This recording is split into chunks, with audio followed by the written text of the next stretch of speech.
industry cares more about fashion than they do function of your foot. Think about how a shoe is shaped.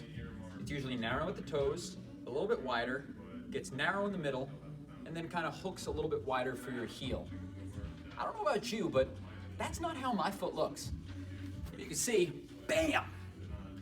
Your toes are the widest part of your foot, right? Between your big toe knuckle all the way to your pinky toe knuckle is the widest part of your foot. So why is that one of the most narrow parts of your shoe? Shoes have become more of a fashion statement than a function statement. And to get this point across to my clients and people when it comes into why it's important to train barefoot versus with shoes on, think about if you were going to perform movements with your hands, if you were going to perform push-ups and rows and animal movements or carries, but rather than being able to spread your hand out wide, you were wearing a tight mitten the whole time. So to perform movements, your hand had to be in this position when you made them, pushing and pulling and gripping.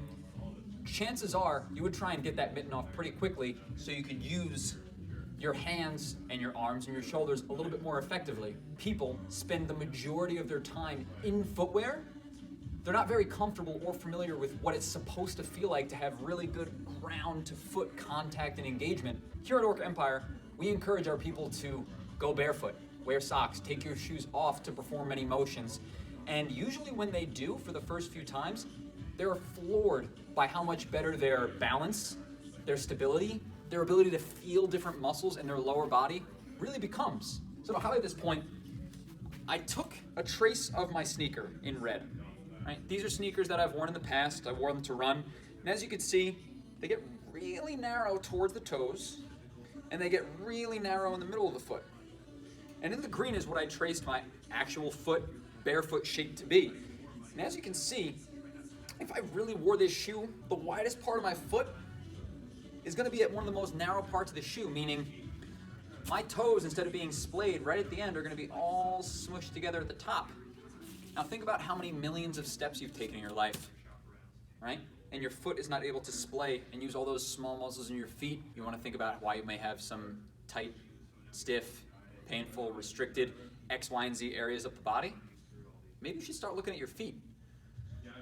Strong roots lead to strong branches and a strong trunk.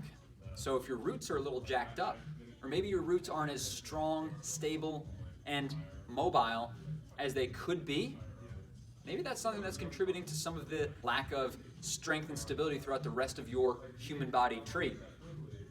So when you have the chance to, try to go barefoot during your workouts, or just while walking around the house, or wherever else you may have the availability to just pop your shoes off and let those toesies breathe.